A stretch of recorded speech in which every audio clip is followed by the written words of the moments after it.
আল্লাহ রাসূল সাল্লাল্লাহু আলাইহি সাল্লাম বলেন, মান সাল্লা ইউরাই ফাকাদ আশরাকা। কোন ব্যক্তি যদি মানুষকে দেখানোর জন্য নামাজের মতো শ্রেষ্ঠ ইবাদত করে, যে ইবাদত দেখানোর কথা আল্লাহকে, ওই জায়গায় যদি কোনো মানুষকে দেখায়, তাহলে দেখানোর জায়গায় আল্লাহর জায়গায় সে মানুষকে বসাইল। নবী বলেন ফাকাদ আশরাকা, এটা তার শরীক হয়ে যাবে, শিরিক হয়ে যাবে। ওমান তাসাদ্দাকা ইউরাই ফাকাদ আশরাকা। কোন ব্যক্তি যদি দান খয়রাত করে, যে দান খয়রাত কিয়ামতের ময়দানে জান্নাতে নিয়ে যাবে, এমন দান খয়রাত যদি মানুষকে দেখানোর জন্য করে, তাহলেও সেটা শিরিক হয়ে যাবে। ওমান সামা ইউরাই ফাকাদ আশরাকা।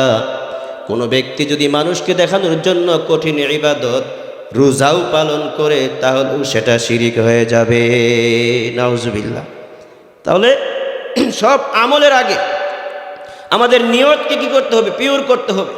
নিয়ত যদি সঠিক হয়, নিয়ত করার সাথেই সওয়াব। আর নিয়ত সঠিক হওয়ার পরে আমলটা করতে পারলে ওই আমলটা যে পরিমাণ সওয়াব হওয়ার কথা, আল্লাহর নবী বলেন এটা তার 10 গুণ আল্লাহ বাড়ায় দেন। আমার ভাইরা, এই আব্দুল্লাহ ইবনে মুবারক রহমতুল্লাহি আলাইহি তদানীন্তন সময়ের সবচেয়ে ধনী ব্যক্তিদের মধ্যে উনিও অন্যতম ছিলেন। কিতাবের মধ্যে আসছে প্রত্যেক বৎসর হত দরিদ্র 1000 আলেম ওলামাদেরকে উনি হজ করাইতেন। 1000 হত দরিদ্র আলেমদেরকে প্রত্যেক বৎসর উনি হজ করাইতেন। হজ যখন শেষ হয়ে যাইত, কিতাবের মধ্যে আসছে সকল হাজীদেরকে নিয়ে আব্দুল্লাহ ইবনে মুবারক রহমতুল্লাহি আলাইহি নসিহত করতেন। নসিহত করার পরে তাদেরকে বলতেন, মক্কার জমিনে যে উকাস বাজার আছে, উকাস বাজার, এই উকাস বাজারের মধ্যে তোমরা ঢুকবা, উকাস বাজারে যাইবা, যাওয়ার পরে তোমার নিজের পরিবারের জন্য, তোমার আত্মীয় স্বজনের জন্য যে পরিমাণ বাজারের প্রয়োজন তুমি বহন করতে পারো, এই পরিমাণ জিনিসপত্র কিনবা। একটা টাকা কোনো দোকানদারকে দিবে না। আর দোকানদারদেরকে আব্দুল্লাহ ইবনে মুবারক বলে দিতেন, শুনো, আমার এই হজের কাফেলায় 1000 হাজী আছে, তোমাদের দোকান থেকে যে যে কিছুই কিনুক না কেন, 1 পয়সা কোনো হাজীর কাছ থেকে নিবা না। সকল হাজীদের সকল বাজারের খরচ আমি আব্দুল্লাহ ইবনে মুবারক পরিশোধ করে দেব, আমি পরিশোধ করে দেব। ওই সময়ের কত বড় ধনী তিনি ছিলেন। আব্দুল্লাহ ইবনে মুবারক রহমতুল্লাহি আলাইহি বলেন, একবার হজ ব্রত পালন করার পর বাইতুল্লাহর পাশে এক জায়গায় ট্যাক লাগিয়ে আমি ঘুমিয়ে গেলাম। তন্দ্রার ভাব হলো, হালকা ঘুমিয়ে গেলাম। এমন সময় স্বপ্নে দেখি এক লোক আমার পায়ের কাছে দাঁড়ানো, একজন লোক আমার মাথার কাছে দাঁড়ানো। পায়ের কাছে দাঁড়ানোর লোক ডাক দিয়ে বলে, মাথার কাছে দাঁড়ানো যে তার কাছে, ভাই এইবার কতজন হাজী হজ করেছে? মাথার কাছে দাঁড়ানো ব্যক্তি ডাক দিয়ে বলে, ভাই এই বৎসর 6 লক্ষ হাজী হজ করেছে। পায়ের কাছে দাঁড়ানো ব্যক্তি বলে, 6 লক্ষ হাজী হজ করেছে, হজের অবস্থা কি? মাথার কাছে দাঁড়ানো ব্যক্তি বলে, ভাই 6 লক্ষ হাজীর একজন হাজীর হজ আল্লাহর দরবারে কবুল হয় নাই। পায়ের কাছে দাঁড়ানো ব্যক্তি ডাক দিলে বলে, ভাই কি কারণে হজ কবুল হইল না বুঝতে পারলাম না। লক্ষ লক্ষ টাকা খরচ করে হজ করেছে, একজনের হজ কবুল হয় নাই, এদের উপায় হবে কি? আব্দুল্লাহ ইবনে মুবারক বলে, আমি ঘুমের মধ্যে স্বপ্নে দেখতেছি আমার মাথার কাছে দাঁড়ানো ব্যক্তি ডাক দিয়ে বলে, একটা উপায় তো হয়েছে। মিশরের উমুক এলাকার আলী ইবনে মুআফফাফ নামে একজন ব্যক্তি আছে, ওই ব্যক্তির নেক আমলের নিয়তের কারণে আল্লাহ 6 লক্ষ হাজীর হজ কবুল করেছে। আব্দুল্লাহ ইবনে মুবারক বললেন, এই কথা শোনার পরে আমার ঘুম ভেঙে গেল। চিন্তা করতে লাগলাম, হায়রে আমি এত বড় একজন আলেম, আমি এত বড় একজন মুহাদ্দিস, আমার হজ এই বৎসর আমার কারণে কবুল হয়েছে এমন গ্যারান্টি পাইলাম না। আর বাইতুল্লাহর পাশে স্বপ্ন দেখা, এটা সবাই দেখে না, সবাইকে স্বপ্ন আল্লাহ দেখায়ও না। আর মুমিনদের স্বপ্ন নবীজি বলেছেন নবুয়তের ৪৬ ভাগের ১ ভাগ। এই অধ্যায় মেশকাত শরীফের সর্বশেষে বাবুর রুইয়াতে উল্লেখ করা আছে। আব্দুল্লাহ ইবনে মুবারক রহমতুল্লাহি আলাইহি এই স্বপ্ন দেখার পরে হাজীদের কাছে আসলেন। আসার পরে বললেন, হাজী মহোদয়, আপনারা যে যা ক্রয় করেছেন সব কিছু নিয়ে আপনাদের নিজ নিজ এলাকায় চলে যান। আমাকে মিশর যেতে হবে জরুরি কাজে। জরুরি কাজ বলতে স্বপ্নের ব্যাখ্যা যেটা, এটা জানার জন্য বাস্তবে ঠিক আছে কিনা। উনি বললেন, আমি মিশর যাব, এরপরে বাড়িতে আসবো, আপনারা আপনাদের ইরাকে চলে যান। আব্দুল্লাহ ইবনে মুবারক রহমতুল্লাহি আলাইহি হাজীদেরকে বিদায় করে দিয়ে উনি চলে গেলেন মিশরে। যাওয়ার পরে নির্ধারিত এলাকার মধ্যে খুঁজতে লাগলেন। লোকজনকে জিজ্ঞাসা করে, ভাই আলী ইবনে মুআফফাফ নামে কাউকে তোমরা চিনো কিনা? লোকজন বলে, আমাদের তো জানা নাই, চেনাও নাই। আব্দুল্লাহ ইবনে মুবারক ভাবতে লাগলেন, স্বপ্নের কথা আমি কাউকে বলবো না, আমি স্বপ্নের কথা নির্দিষ্ট ব্যক্তিকে যদি পাই তখনই বলবো, এছাড়া কাহারও কাছে প্রকাশ করব না। আব্দুল্লাহ ইবনে মুবারক রহমতুল্লাহি আলাইহি ঘুরতে লাগলেন। ছোট্ট একটা ঝুপড়ি ঘরের সামনে গেলেন, দেখলেন ওই ঘরের মধ্যে একজন বৃদ্ধ লোক আছে।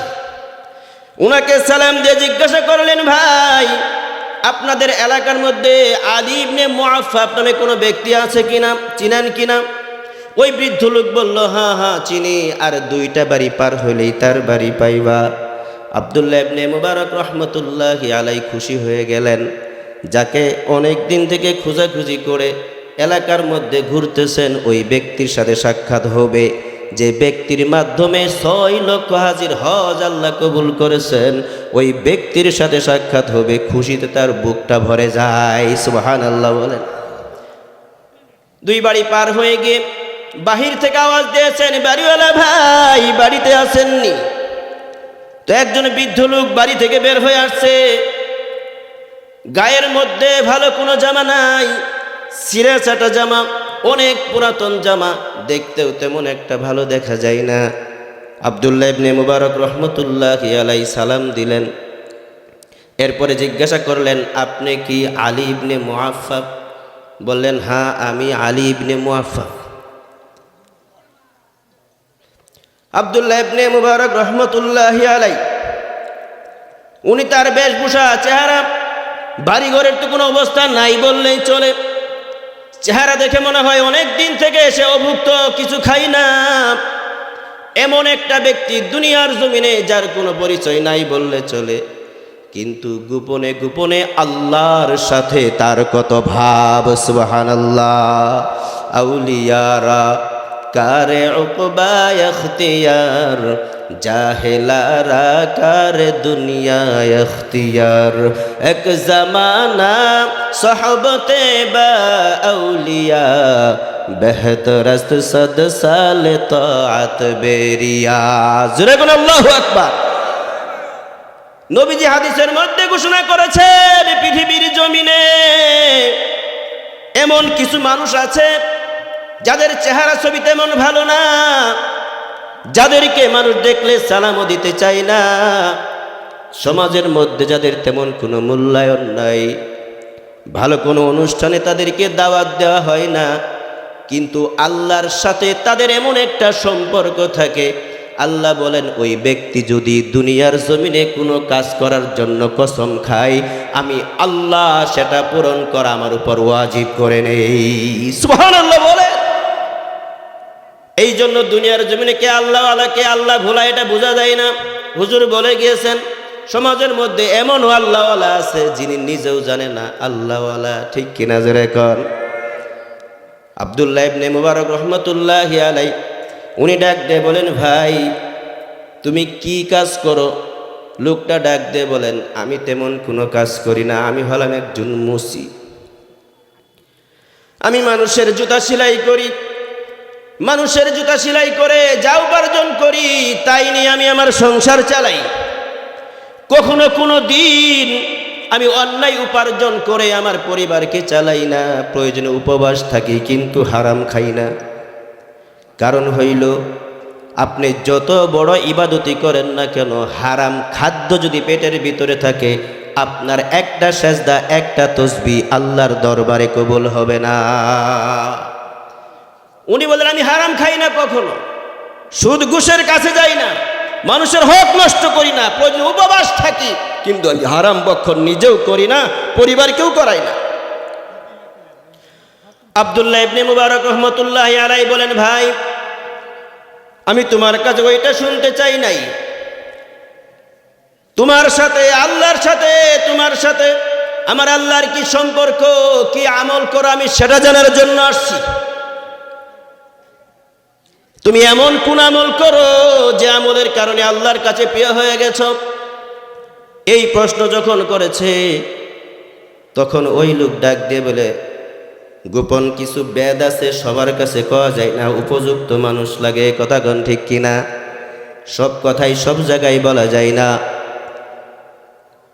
আলী ইবনে মুআফফাব ডাক দিয়ে বলে, ভাই আপনাকে তো দেখতে হুজুরের মতো দেখা যায়, আপনার তো পরিচয় জানি না, আগে জানতে হবে আপনি কে, এরপরে না বলবো আমি আল্লাহর সাথে কেমন সম্পর্ক রাখি।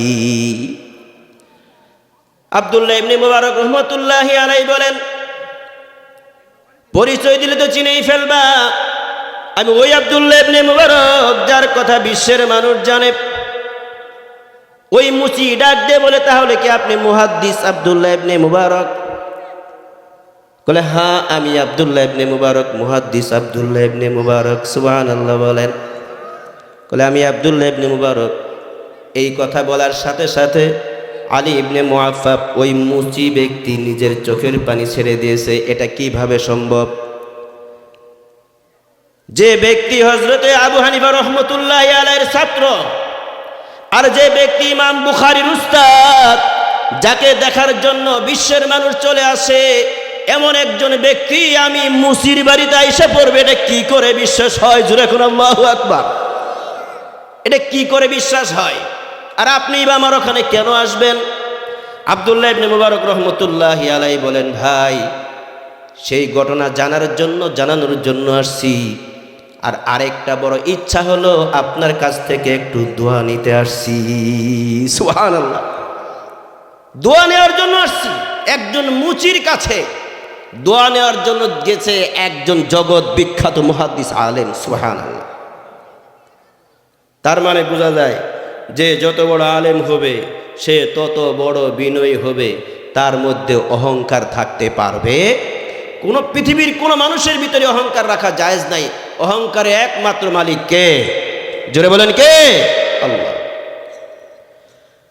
আব্দুল্লাহ ইবনে মুবারকের পরিচয় পাওয়ার পরে আলী ইবনে মুআফফাব ডাক দিয়ে বলে, ওগো আব্দুল্লাহ ইবনে মুবারক, ইদানিং কালের একটি ঘটনা আপনাকে শোনাই, আল্লাহর সাথে আমার কেমন সম্পর্ক। সেটা হচ্ছে, হাজির সাহেবরা যখন এদিক দিয়ে হজ করার জন্য যায়, হাজি সাহেবরা যখন লাব্বাইক আল্লাহুম্মা লাব্বাইক বলে, আমার অন্তরটা ফেটে যায়। আমারও মন চাই আল্লাহর ঘরের চতুর্পাশে ঘুরবো, লাব্বাইক আল্লাহুম্মা লাব্বাইক বলে আমি আল্লাহর কাছে হাজিরা দেব।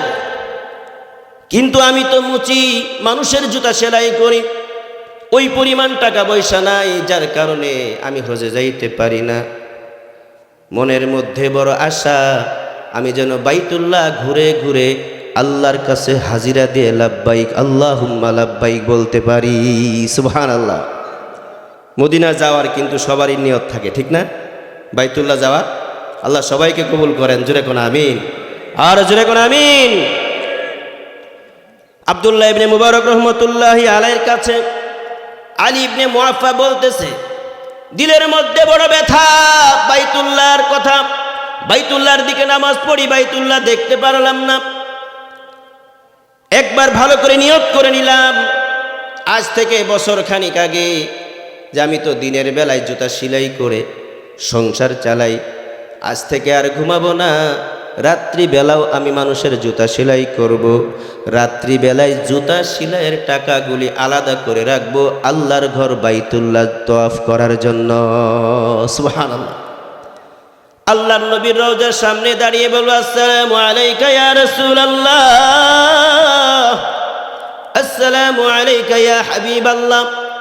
এই সালাম দেব, বাইতুল্লাহ তওয়াফ করব, হজ করব, এই নিয়তে রাত্রিবেলায় যে জুতাগুলি সেলাই করতাম এই টাকাগুলি আলাদা করে রাখতাম।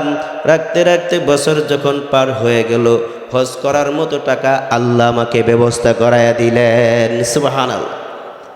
আমি হজের টাকা জমা দিলাম, পাশাপাশি হজ করার জন্য যে সমস্ত আসবাবপত্রের প্রয়োজন সেগুলোও ক্রয় করলাম। পরের দিন হজের লোক চলে যাবে, আমিও চলে যাব। রাত্রিবেলায় একটি ঘটনা ঘটে গেল, সেটা হচ্ছে আমার স্ত্রীর সন্তান সম্ভবা ছিলেন, আমার স্ত্রীর পেটে বাচ্চা ছিল। রাত্রিবেলায় আমাকে ডাক দিয়ে বলে, আলী, আমি তো গর্ভধারিণী মা হয়ে গেছি, আমার মন চাচ্ছে একটু গোশত খাওয়ার জন্য, আমাকে একটু গোশতের ব্যবস্থা করে দিলে ভালো হয়। আপনি আগামীকাল চলে যাবেন, এরপরে তো সেই ব্যবস্থা হবে না। আলী ইবনে মুআফফা বলেন, তখন রাত্রি মোটামুটি অনেক গভীর হয়ে গিয়েছে।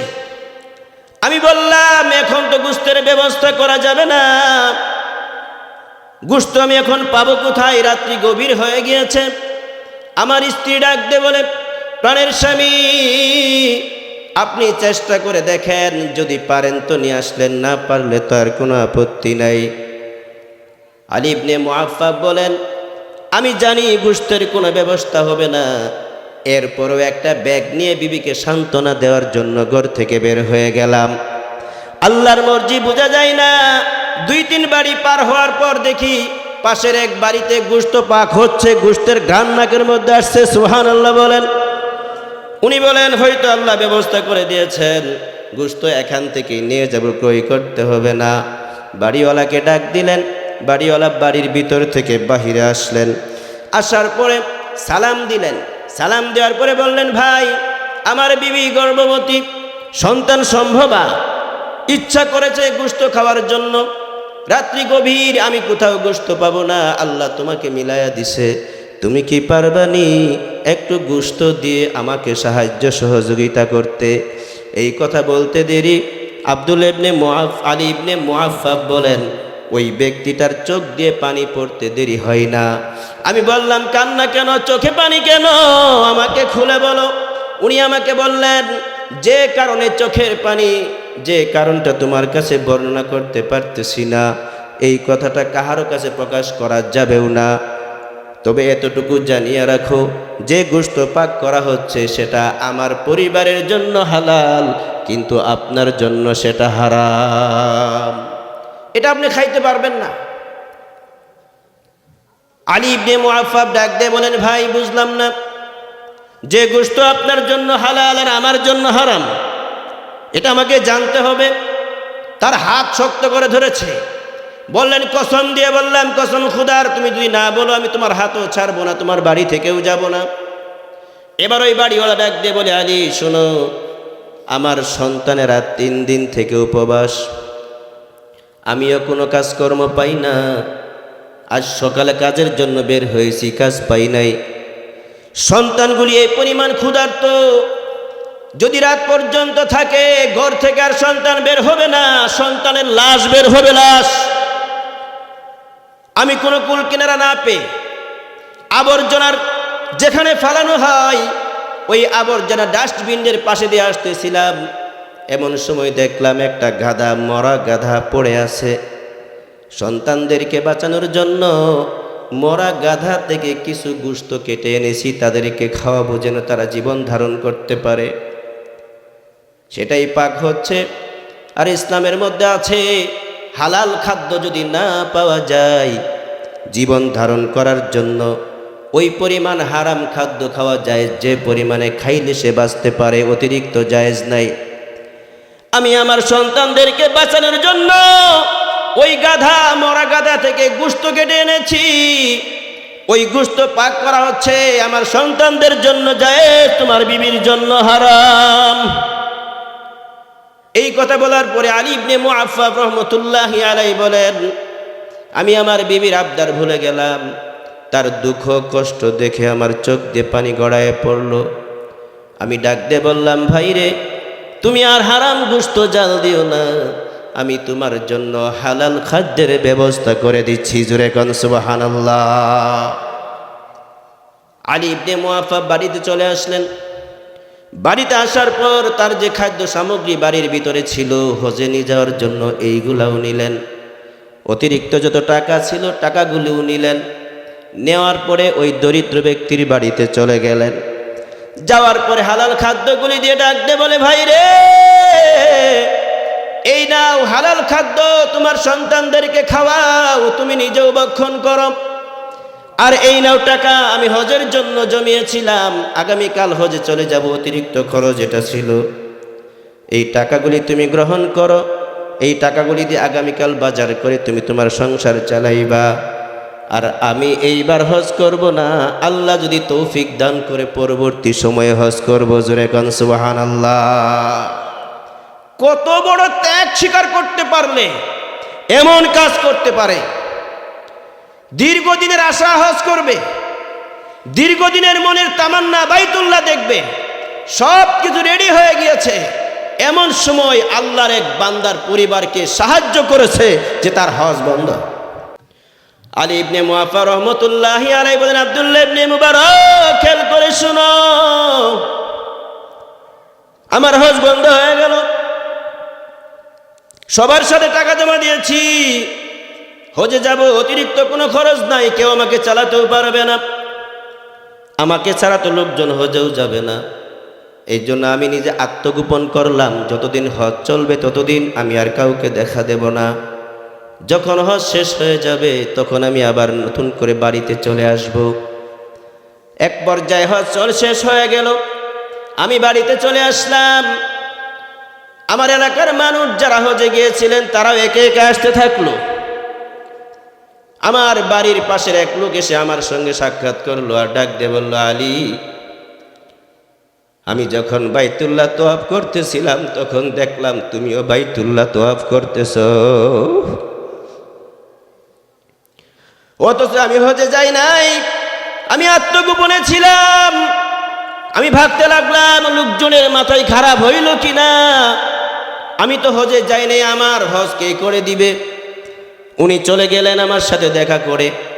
অতঃপর আরেকজন ব্যক্তি আসলো আমার এলাকার। আসার পরে বলতেছে, আলী, তুমি কখন হজের থেকে আইলা? আমি তো দেখলাম সাফা মারওয়া যখন সাই করি তুমি আলী আমার সামনে দিয়ে দৌড়াচ্ছ। সুবহানাল্লাহ জুড়ে বলেন। আমি তো কোনো কিছু বুঝতে পাই না, আমার পক্ষ থেকে হজ কে করে দেয়? আলী ইবনে মুআফফা বলেন, এর চেয়ে আর কঠিন বিষয় যেটা হচ্ছে সেটা হলো, আমার একজন ঘনিষ্ঠ ব্যক্তি এসে আমাকে বলল, আলী, তুমি আর আমি তো একসাথেই নবীজির রওজার পাশে রিয়াজুল জান্নাহ যেখানে আছে সেখানে বসে একসাথেই তো নামাজ পড়লাম। জোরে কোন সুবহানাল্লাহ। এই যে তোমার থলি, টাকার থলি, এই থলির মধ্যে রূপ্য মুদ্রা তুমি আমার হাতে দিয়ে বলেছিলে আমি আসতেছি, এটা আপনার কাছে আমানত রাখেন। এরপরে নবীর রওজার সামনে গিয়ে তুমি সালাম দিয়েছো, এরপরে যে বের হয়েছো তোমার সাথে তো আর সাক্ষাৎ হইল না, তুমি কথা দিয়ে আসতে পারলা না। কারণটা কি? তোমার টাকার থলি আমি বহন করতেছি এই কয়েকদিন থেকে, এই নাও তোমার টাকার থলি। সুবহানাল্লাহ বলেন। তোমার টাকার থলি তুমি গ্রহণ করো, মিয়া টাকা দিয়ে যাও, পরে আর হুঁশ থাকে না।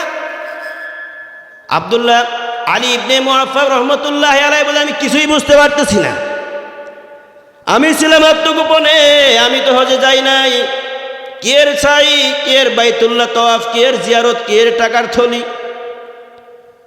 আলী ইবনে মুআফফা বলেন, আব্দুল্লাহ ইবনে মুবারক, বিভিন্ন টেনশনে রাত্রি হয়ে গেল, এশার নামাজের পরে আমি ঘুমিয়ে গেলাম। ঘুমিয়ে যাওয়ার পরে স্বপ্ন দেখি দুজাহানের সরদার মুহাম্মদুর রাসূলুল্লাহ সাল্লাল্লাহু আলাইহি ওয়াসাল্লাম আমার ঘরে হাজির। জোরে বলো আল্লাহু আকবার। আল্লাহর নবী স্বপ্নে আমার ঘরে চলে আসছেন। আসার পরে আমি সালাম দিলাম, জিজ্ঞাসা করলাম, ওগো আল্লাহর নবী, কোনো কিছুই তো বুঝতে পারলাম না। আমি তো এবার হজে যাই নাই, তবে হজে যাওয়ার নিয়ত ছিল, আমি তো হজে যাইতে পারি নাই। একজনে এসে বলে আমি নাকি তোয়াফ করেছি, আর একজন এসে বলে আমি নাকি বাইতুল্লাহ সাই তোয়াফ করেছি, সাফা মারওয়া সাই করেছি। আর একজনে বলে আপনার রওজার পাশে রিয়াজুল জান্নাত, যে জায়গাটা আল্লাহ জান্নাতের জন্য দুনিয়াতেই কবুল করেছেন, ওই জায়গা নাকি বসে আমি নামাজ পড়েছি, আবার আমাকে টাকার থলিও দিয়ে গেল, আমি নাকি তাকে এই টাকাও দিয়েছিলাম, কোনো কিছু তো বুঝতে পারলাম না। আল্লাহর নবী সাল্লাল্লাহু আলাইহি ওয়াসাল্লাম বললেন, হে আলী ইবনে মুআফফাফ, তুমি যে খাস দিলে, নিয়তকে খালেস করে একমাত্র আল্লাহর জন্য হজ করার জন্য তুমি যে প্রস্তুতি নিয়েছিলে, তুমি যে নিয়ত করেছিলে, এই নিয়তটা আল্লাহর কাছে কবুল হয়ে গিয়েছে। জোরে কোন সুবহানাল্লাহ। এরপরেও আল্লাহর একজন সৃষ্টি, আল্লাহ পাকের আশরাফুল মাখলুকাত, একজন হত দরিদ্র মানুষকে যে সহযোগিতা করেছো, এই আমলটা আল্লাহর কাছে আরো বেশি কবুল হয়েছে। জোরে কোন সুবহানাল্লাহ। প্রতিবেশীর হক আদায় করেছো, নিজের জীবনের সবচেয়ে বড় আশা, সবচেয়ে বড় চাওয়াকে বিসর্জন দিয়ে ওই টাকা দিয়ে একজন দরিদ্রকে তুমি সাহায্য সহযোগিতা করেছো, এটা আল্লাহর কাছে এত বেশি ভালো পছন্দ হয়েছে।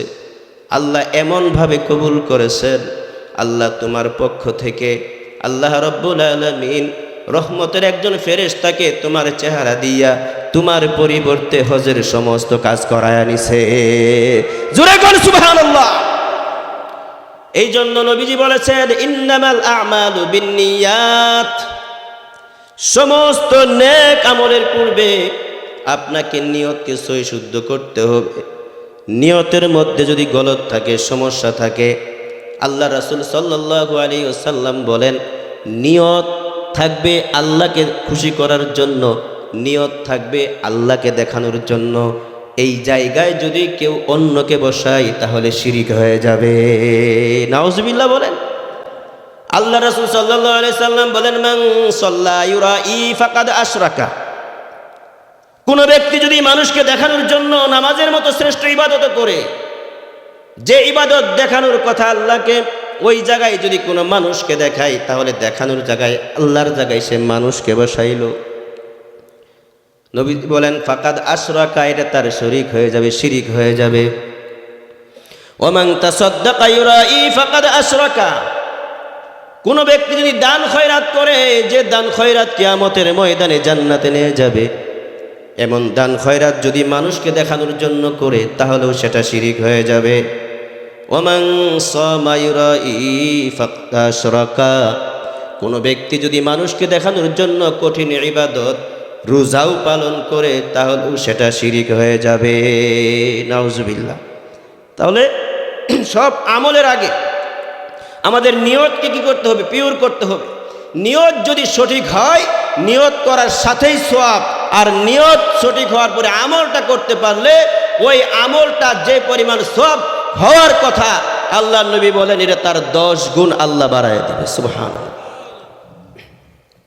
আল্লাহ কোরআনে ঘোষণা করেছেন, মান জাআ বিল হাসানাতি ফালাহু আশরু আমসালিহা, কোন ব্যক্তি যদি একটা নেকের কাজ করে, আল্লাহ পাক তার 10 গুণ সওয়াব দান করেন।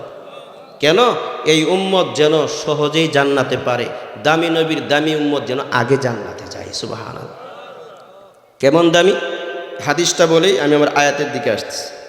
আল্লাহ রাসূল সাল্লাল্লাহু আলাইহি সাল্লাম বলেন যে, কিয়ামতের ময়দানে সমস্ত নবী রাসূলদের যখন ফয়সালা হবে জান্নাতে যাও, তো সকল নবী রাসূল জান্নাতের সামনে আসবে। আসার পরে দেখবে তালা মারা, বাহির থেকে আওয়াজ দিবে, দরজা খুলো, ফয়সালা হয়ে গেছে। আপনি কে? আরে বেটা আমি কে? বলি আমি আদম। ওয়েটিং এ থাকেন। সুবহানাল্লাহ। আরেকজনে ঠক ঠক করবে, আপনি কে? আমি ইব্রাহিম। আবার বলবে আরেকজনে, আপনি কে? আমি মুসা, ঈসা। নবীরা পরিচয় দিবে, ভিতর থেকে দরজা খোলা হবে না, হবে না। জোরে কোন আল্লাহু আকবার। ভিতর থেকে আওয়াজ দিবে, সবার নাম শুনি, মুহাম্মাদুর রাসূলুল্লাহর নাম কেন শুনতে পাই না?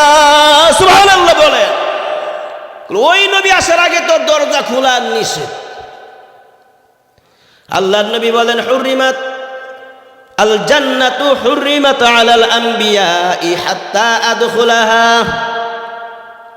নবীজি বলেন, কিয়ামতের ময়দানে আমি নবী মুহাম্মাদুর রাসূলুল্লাহ যতক্ষণ পর্যন্ত জান্নাতে না যাব, আল্লাহ বাকি নবী রাসূলদের জন্য আল্লাহর জান্নাতকে হারাম করে দিবেন। সুবহানাল্লাহ বলেন। নবী চিনেন, নবীর সুন্নত তো মানতে পারেন না। দামি নবীর দামি সুন্নত যারা মানবে তারাই দামি হবে, আর যে উম্মত মানবে সুন্নত সে নবীর সাথে পাবে জান্নাত। কথা ক্লিয়ার। মানবেন না, জাহান্নাম আছে, কোনো সমস্যা নাই। বিড়ি সিগারেট তো খায় অভ্যাস আছে, লয়ে যায় আগুন ফিরি, টেহা লাগতো না, অন্যথায় সুজা হয়ে কবরে যায়। আল্লাহর নবী বলেন, আল জান্নাতু হুররিমাত আলাল আম্বিয়া। সমস্ত নবী রাসূলদের জন্য আল্লাহ পাক জান্নাতকে হারাম করে দিবেন জান্নাতে প্রবেশ করা।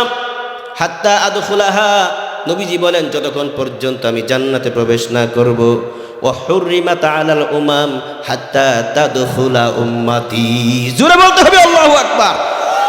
নবীজি বলেন, আমি যেমন দামি আমার উম্মত দামি। পরে আসছে, তাই কি হয়েছে? কিয়ামতের ময়দানে আমার উম্মত যতক্ষণ পর্যন্ত জান্নাতে না যাবে, অন্যান্য নবীর উম্মতদের জন্য জান্নাতে প্রবেশ করা আল্লাহ হারাম করে দিবেন। সুবহানাল্লাহ। আসছেন পরে, আমল কম, কোন আমলে আল্লাহ দিছেন কত নেকি? 10 গুণ নেকি।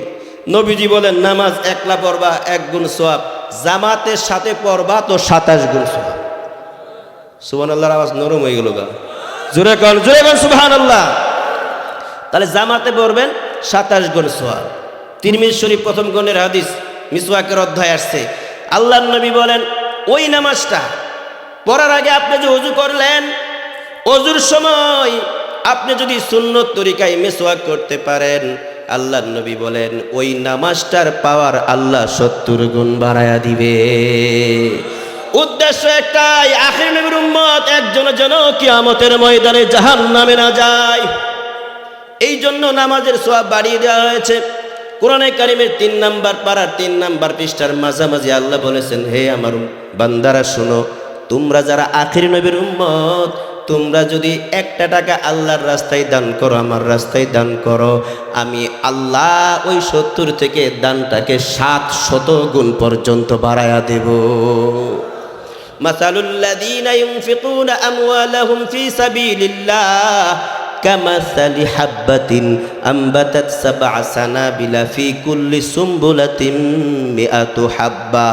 আল্লাহ বলেন, আমার রাস্তায় 1 টাকা দান করবা, এটা যেমন একটা গাছের মতো, একটা বীজের মতো, যে বীজ থেকে গাছ জ্বালাইছে 7টা, প্রত্যেকটা গাছের ভিতরে এক একটা করে ছড়া, প্রত্যেক ছড়ার মধ্যে 100 করে দানা, তাহলে 700 ছড়ার মধ্যে 700 দানা।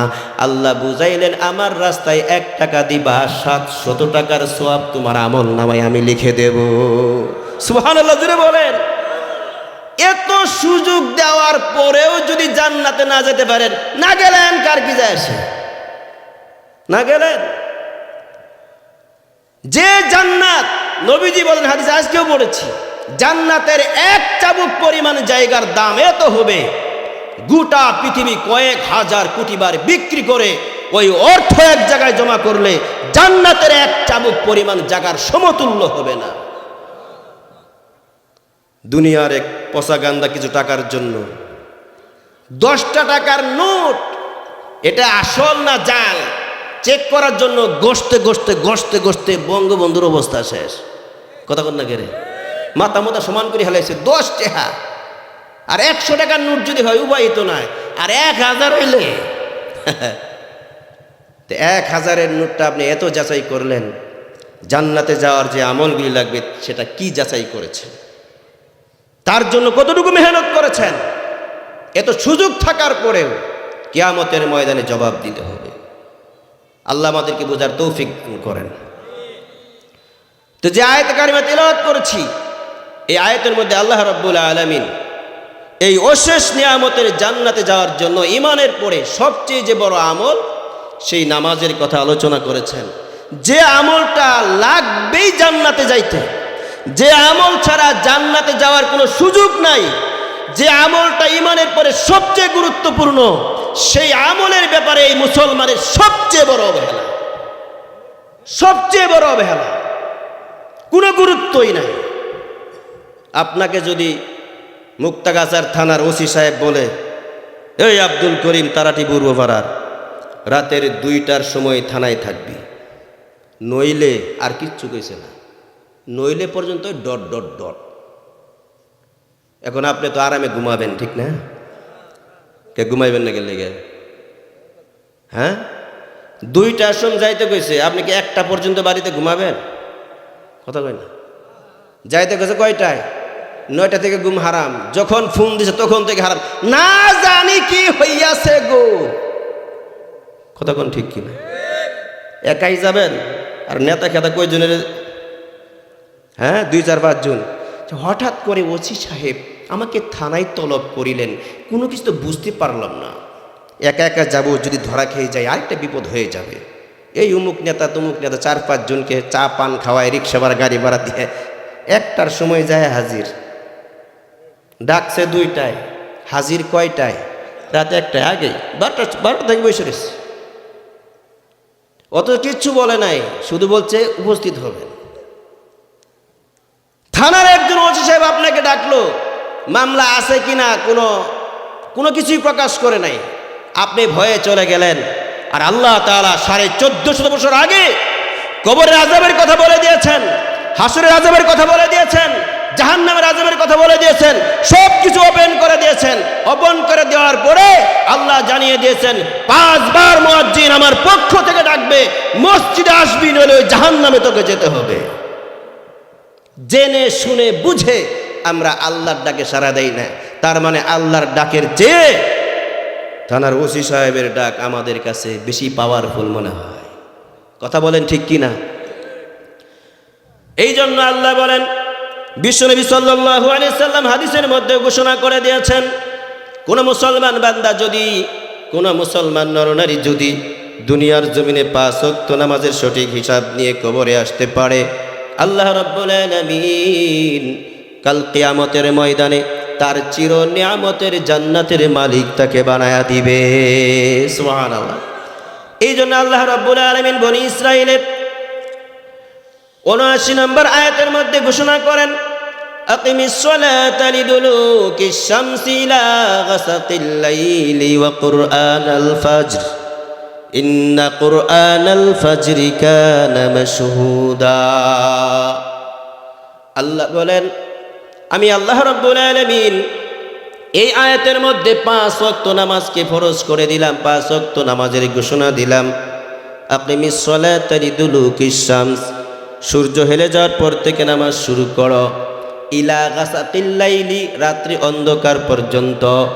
ইবনে কাসিরের মধ্যে আসছে এই সময়ের মধ্যে আল্লাহ 4 ওয়াক্ত নামাজকে ফরজ করেছেন, জোহর, আসর, মাগরিব, ঈশা, ওয়া কুরআনাল ফাজর, এবং বিশেষ করে কোরআন তেলাওয়াত করো ফজরের নামাজের মধ্যে। ফজরের নামাজের কথা আলাদা উল্লেখ করেছেন। এই 5 ওয়াক্ত নামাজ আল্লাহ আমাদের জন্য নির্ধারিত করে দিয়েছেন, তবে মেরাজের রজনীতে 50 ওয়াক্ত নির্ধারণ করেছিলেন। হযরতে মূসা আলাইহিস সালামের মাধ্যমে আল্লাহ রাব্বুল আলামিন কমাইতে কমাইতে 50 থেকে 5-এ এসে জমা করছেন। বুখারী শরীফের হাদিস, আল্লাহর রাসূল সাল্লাল্লাহু আলাইহি ওয়াসাল্লাম যখন 5 ওয়াক্ত নামাজ নিয়ে আসে, আল্লাহ পাক ঘোষণা করলেন, হে হাবিব, আমি যে আদেশ করেছি সেটাই বাস্তবায়ন হবে। 5 ওয়াক্ত নামাজ তোমার উম্মত যদি পড়ে, আমি আল্লাহ তাকে 50 ওয়াক্ত নামাজের সওয়াব দান করব। সুবহানাল্লাহ। 50 ওয়াক্ত গুরুত্ব দিবেন কিভাবে? গুরুত্ব দেওয়ার ব্যাপারে আব্দুল্লাহ ইবনে মুবারকের ছোট্ট একটা ঘটনা বলেই আমি শেষ করব। উনি যেভাবে গুরুত্ব দিয়েছেন এভাবে গুরুত্ব দিবেন। আব্দুল্লাহ ইবনে মুবারক রহমতুল্লাহ আলাইহি মারা যাওয়ার পরে সমসাময়িক বড় একজন আল্লাহওয়ালা বড় আলেম স্বপ্নে দেখলেন। হযরত আব্দুল্লাহ ইবনে মুবারককে জিজ্ঞাসা করলেন, আব্দুল্লাহ ইবনে মুবারক মারা যাবার পরে আল্লাহ রাব্বুল আলামিন তোমার সাথে কেমন ব্যবহার করছেন? আব্দুল্লাহ ইবনে মুবারক রহমতুল্লাহি আলাইহি বলেন, মারা যাবার পরে আল্লাহ রাব্বুল আলামিন তার হুকুম তার নবীর সুন্নাহ পালন করার কারণে আমাকে মাফ করে দিয়েছেন, জান্নাতের ব্যবস্থা দিয়েছেন।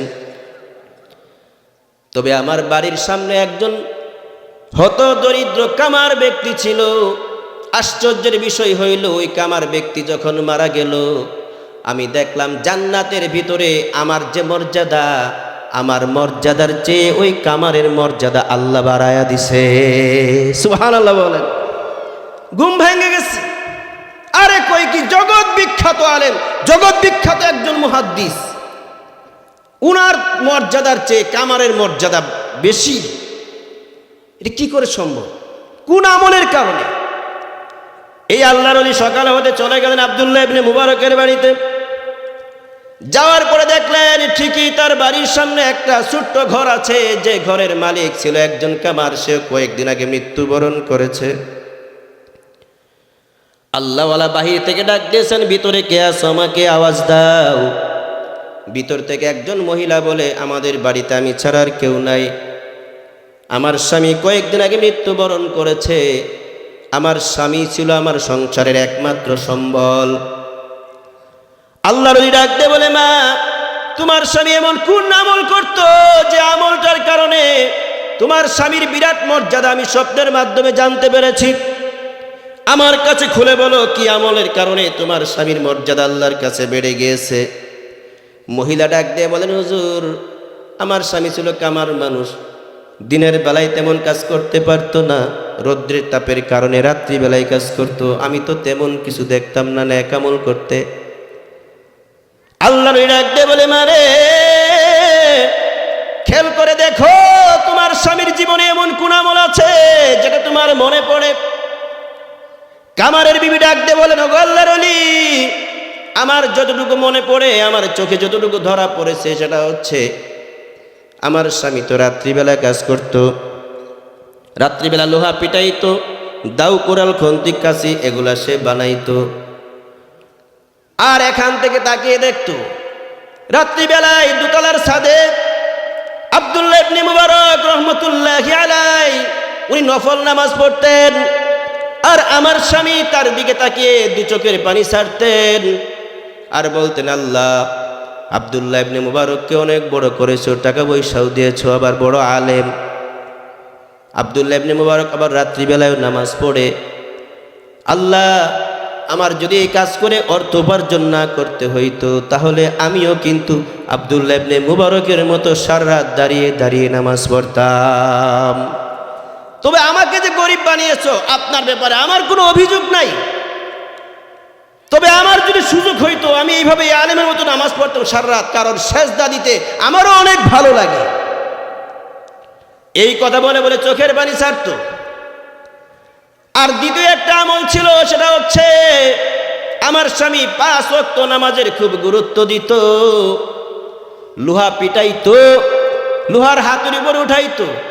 এমন সময় যদি মসজিদ হতে আজান হইতো, আল্লাহু আকবার, আল্লাহু আকবার, আমার স্বামীকে দেখতাম, আমার স্বামী সেই হাতুড়ি আর সামনের দিকে আনতো না, কারণ এখন আল্লাহ বড়, আল্লাহু আকবার মানে আল্লাহই বড়, সুতরাং এখন আর পিছনের হাতুড়ি এনে আমার নিজের কাজ করব না, আমার নিজের কাজটা বড় হয়ে যাবে।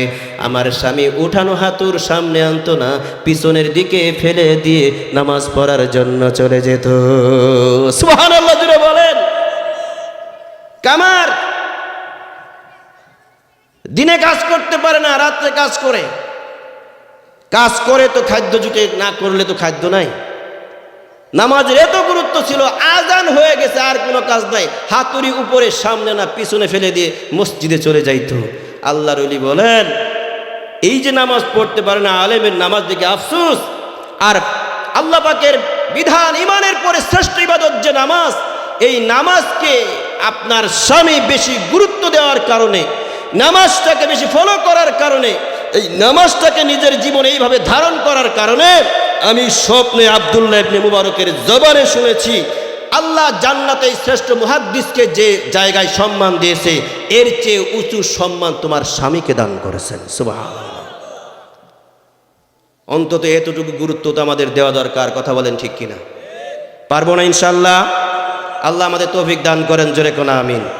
নামাজটা পড়বো কিভাবে, আমি 2-1 মিনিটে 2-4টি কথা বলবো। নামাজের মধ্যে অনেক সময় আমরা দাঁড়িয়ে এদিক সেদিক তাকাই। এদিক সেদিক তাকানোরও একটা ফজিলত তো অবশ্যই আছে, যে কোনো কাজের ফজিলত আছে, ঠিক না? যারা বেশি বেশি বিড়ি সিগারেট খায় এদের কিন্তু কাশি হয়, ঠিক না? কাশি হইতে হইতে এক সময় এটা বেশি হয়ে যায়, তখন দিনেও কাশে, রাতেও কাশে, সজাগও কাশে, ঘুমেও কাশে, বাথরুমেও কাশে, বাইরেও কাশে। জনাব কাশু সাহেব, কথা বল না কেরে? এর ফজিলত কি? ফজিলত একটা আছে, রাত্রি যখন হয় অত ইস্তেমতো কাশাকাশি করতে থাকে, চুর ভাবে মালিক মনে হয় জাগ্রত, আসলে ঘুমে। কাশির ফজিলত হিসেবে চুর আর চুরি করে না, গড়েও ঢুকে না। কথা কোন ঠিক কিনা? তো নামাজের মধ্যে এদিক সেদিক তাকাইলে এটারও একটা সমস্যা আছে।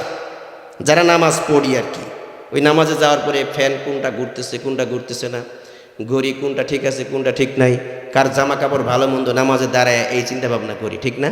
আর অনেক কিছুই করে, সেদিকে যাচ্ছি না, খুব খেয়াল করেন।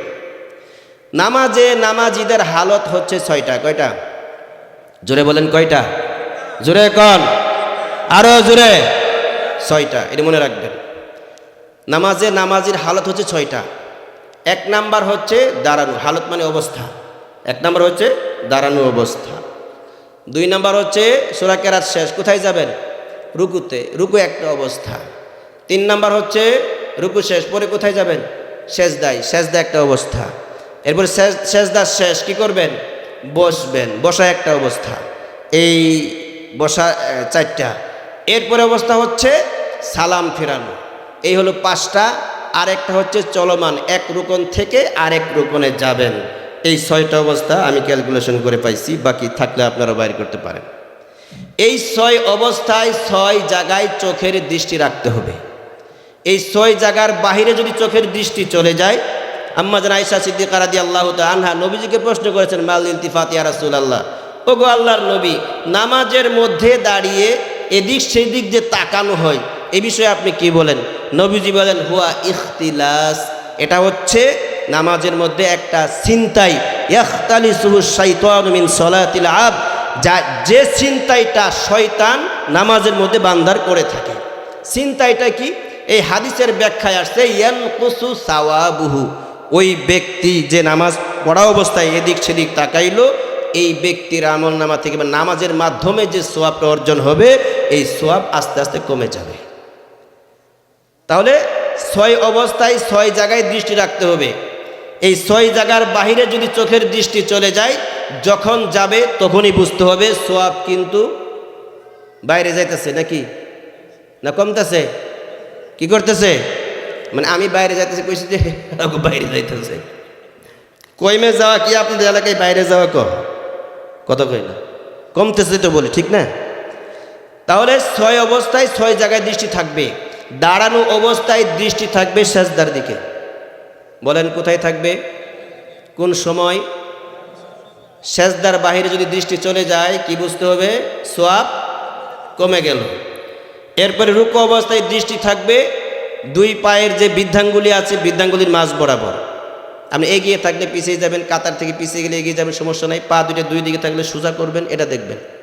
আরেক লোকের পায়ের নখ ডাইবে যায় মাটি জমে রয়েছে, হেডে আপনার দেহন লাগে, কারণ কি? ওই দিকে তাকাবেন। এরপরে যখন সোজা হবেন, দাঁড়ানো অবস্থায় দৃষ্টি কোথায় থাকবে? সেজদা। সেজদায় যাওয়ার পরে দৃষ্টি থাকবে নাকের দিকে, চোখ বন্ধ করে রাখা যাবে, নাকের দিকে রাখবেন। এরপরে যখন বসবেন দৃষ্টি থাকবে 2 হাঁটুর মাঝখানে, কুলের দিকে, এদিক সেদিক যাবে না। এই 4টা অবস্থা। এরপরে যখন সালাম ফিরাবেন তখন দৃষ্টি কুল থেকে শুধু ডান কাঁধের দিকে যাবে, ডান কাঁধ থেকে কুলের কাছে আসবে, আবার কুল থেকে দৃষ্টি বাম কাঁধের দিকে যাবে, বাস শেষ। এই হলো 5টা। আরেকটা হচ্ছে চলমান।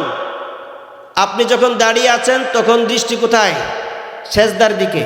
যখন রুকুতে যাবেন তখন সেজদার থেকে দৃষ্টিটা আস্তে আস্তে কোথায় আসবে?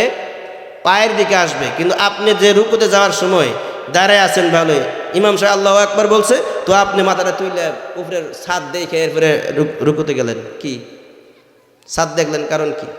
আবার রুকুতে উঠার পরেও ছাদ দেখে, ফ্যান দেখে। তো যখনই আপনি অন্যদিকে তাকাবেন সোয়াব কি হবে?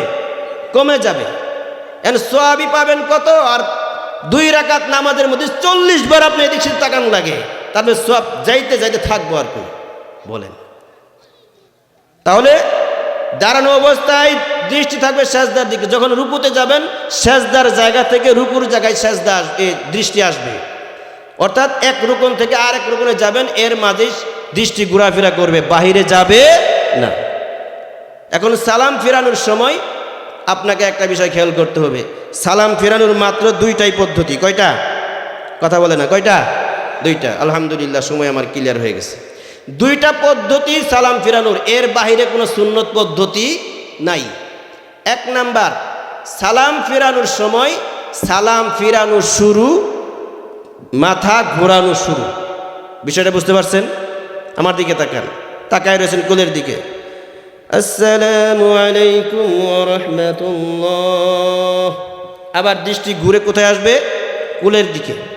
আবার আসসালামু বলা শুরু, চেহারা ঘোরানো শুরু। আসসালামু আলাইকুম ওয়া রাহমাতুল্লাহ। 1 নাম্বার। 2 নাম্বার হচ্ছে আসসালামু বলা পর্যন্ত চেহারা সোজা থাকবে, আলাইকুম বলার সময় চেহারা ঘুরবে। আসসালামু আলাইকুম ওয়া রাহমাতুল্লাহ। এরপর দৃষ্টি আসবে কোথায়? কোলের দিকে। এভাবে আবার বাম দিকে আপনি সালাম ফিরাবেন। এই 2 সুন্নতি পদ্ধতি ছাড়া আর বাহির কোনো পদ্ধতি নাই। আপনি যে সালাম মন চায় রয়েছে সামনের দিকে, ইমাম সাহেব সালাম ফিরাতেছে আসসালামু আলাইকুম ওয়া রাহমাতুল্লাহ, আবার এখান থেকে শুরু আসসালামু আলাইকুম ওয়া রাহমাতুল্লাহ। যাইতে পারবেন না। যে নামাজ ইমানের পরে সবচেয়ে বেশি গুরুত্বপূর্ণ, সেই নামাজ মুসলমানের কাছে সবচেয়ে বড় অবহেলিত। ওই মশলার জানে না, অথচ নামাজ সম্পর্কে 90,000-এর উপরে মাসলা আছে। আল্লাহ হেফাজত করেন, জোরে কোন আমিন। এ বিষয়ে সর্বশেষ মাসালা, সেটা হচ্ছে ইমাম সাহেবের প্রথম সালামের আসসালামু মিমের পেশ পর্যন্ত মুসল্লিদের অনুসরণ করা ওয়াজিব। অর্থাৎ ইমামের আসসালামু মিমের পেশ আগে উচ্চারণ হবে, মুসল্লিদের কি হবে? পরে হবে। এখন আপনি তো অল্প টাকায় অল্প শিক্ষিত ইমাম রাখছেন, সে তো আর এত কিছু জানেন না।